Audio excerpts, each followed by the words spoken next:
Busco un lugar para vivir y descansar, donde no hace falta ni llamar. Un saludo y bienvenidos a todos aquellos que siguen este devocional Pan de Vida. El tema, el mensaje que traigo para hoy, lo he titulado Siervos de Cristo. Siervo es aquel que sirve y en la vida cristiana se hace por amor y nunca por intereses personales. Dios nos llama a su servicio y a servir a los demás. En tiempos de la esclavitud, la institución social autorizaba a una persona a disponer incondicionalmente de la vida y los servicios de otra persona. En la esfera religiosa, el concepto de ser siervo expresa la obediencia absoluta del ser humano a Dios y la aceptación incondicional de su voluntad divina. El ejemplo más notable de esto es el apóstol Pablo, que se consideraba una persona libre, pero que se presenta como esclavo de Cristo. Comienza su carta a los Romanos, capítulo 1, verso 1, de esta manera. Dice así: Pablo, siervo de Jesucristo, llamado a ser apóstol, apartado para el Evangelio de Dios. Aquí la palabra siervo viene de una raíz que significa atado, pegado. Pablo está diciendo que estaba atado, que estaba pegado al servicio de Cristo.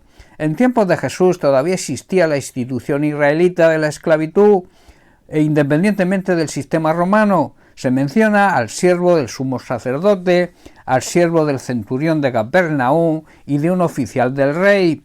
Jesús nos habla mucho de cómo debemos servir y se refiere a menudo a los siervos, mayormente en sus parábolas. Proclama la identificación del siervo con su patrón. Mateo 10:24 leemos: el discípulo no es más que su maestro, ni el siervo es más que su señor. Les advierte a los que sirven a no obrar sin pensar. Vemos un ejemplo en el Evangelio de Mateo capítulo 13, versículos 27 al 29. Es la parábola del trigo y la cizaña. Dice así: vinieron entonces los siervos del padre de familia y le dijeron: Señor, ¿no sembraste buena semilla en tu campo? ¿De dónde pues tiene cizaña? Él les dijo: un enemigo ha hecho esto. Y los siervos le dijeron: ¿quieres pues que vayamos y la arranquemos? Él les dijo: debéis pensar y no actuar precipitadamente. No lo hagáis, no sea que al arrancar la cizaña arranquéis también con ella el trigo. También a través de la Biblia vemos actitudes y consejos de Jesús sobre la manera de servir. Compara el perdón de los pecados con la condonación de la deuda de un siervo. Elogia la lealtad y prudencia de un siervo que administra sabiamente. Señala la responsabilidad de todo siervo por los bienes recibidos y puestos a su cuidado, y destaca el valor de prestar servicios desinteresados. Jesús no desprecia a ninguna persona por su condición social o económica. Afirma que quien desee ser el primero, debe estar al servicio de todos, porque aún el Hijo del Hombre no vino para que le sirvieran, sino para servir, y para dar su vida en rescate por muchos, como precio por nuestra redención y nuestra libertad. Decide no llamar siervos a sus discípulos, porque el siervo no sabe lo que hace su patrón. Los llama amigos porque les ha comunicado todo lo que el Padre le ha dicho. Esto es de aplicación hoy para todo el que quiera ser su discípulo. Los apóstoles se consideraban esclavos de Dios y de Jesucristo, y armonizan en el servicio espontáneo y voluntario la libertad cristiana y la obediencia a Dios. En Gálatas capítulo 5, verso 13, Pablo nos dice: porque vosotros, hermanos, a libertad fuisteis llamados, solamente que no uséis la libertad como ocasión para la carne, sino servíos por amor los unos a los otros. Y el apóstol Pedro también en su primera carta, capítulo 2, versículos 15 y 16 nos dice: porque esta es la voluntad de Dios, que haciendo bien hagáis callar la ignorancia de los hombres insensatos, como libres, pero no como los que tienen la libertad como pretexto para hacer lo malo, sino como siervos, como servidores de Dios. En las primeras iglesias había muchísimos siervos creyentes e incluso siervos de patronos cristianos. Pablo predica sobre la base de la igualdad espiritual de siervos y libres. Hoy sería entre empleados y jefes.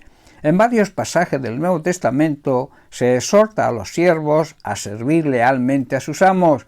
En primera de Pedro capítulo 2 verso 18, Pedro nos dice: criados, o sea, empleados, trabajadores, Estad sujetos, acepten las órdenes con todo respeto de vuestros amos, de vuestros jefes, no solamente a los buenos y afables, sino también a los difíciles de soportar, para así poder dar un testimonio de nuestra actitud en nuestro trabajo, bien sea secular o espiritual, y debemos hacerlo por Cristo.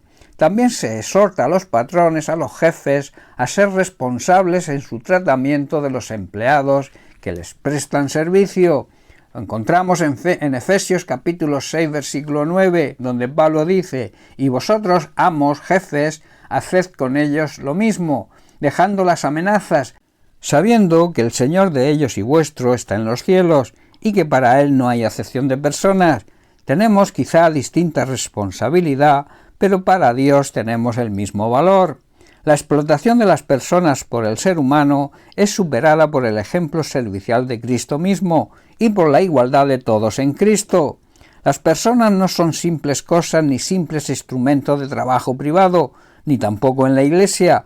El creyente es un hijo de Dios en espera de la redención de su cuerpo. No es ya un esclavo, sino un servidor y un amigo de Dios. El esclavo es una persona dependiente, mientras el servidor, el trabajador o empleado, es una persona que hace un trabajo, sea libre o dependiente, y presta especialmente un servicio social. En la Iglesia primitiva y en el ámbito espiritual era una persona activa, aprobada para servir las mesas, para atender al prójimo, para dar de comer y beber, para hospedar, vestir, cuidar a los enfermos y hacer algo por los más pequeños y necesitados. La Iglesia primitiva es un ejemplo a seguir por la Iglesia actual. La insistencia de Jesús en el servicio voluntario y abnegado inspiraba a la Iglesia primitiva y debe inspirarnos hoy a nosotros. Pablo describe su propia vida y labor apostólica de reconciliación como un servicio prestado a Dios voluntariamente. Va a Jerusalén para entregar una colecta para los necesitados. Está tan interesado en el concepto de servicio que lo extiende a los magistrados y considera la aplicación de las leyes un real servicio y parte de nuestro ministerio.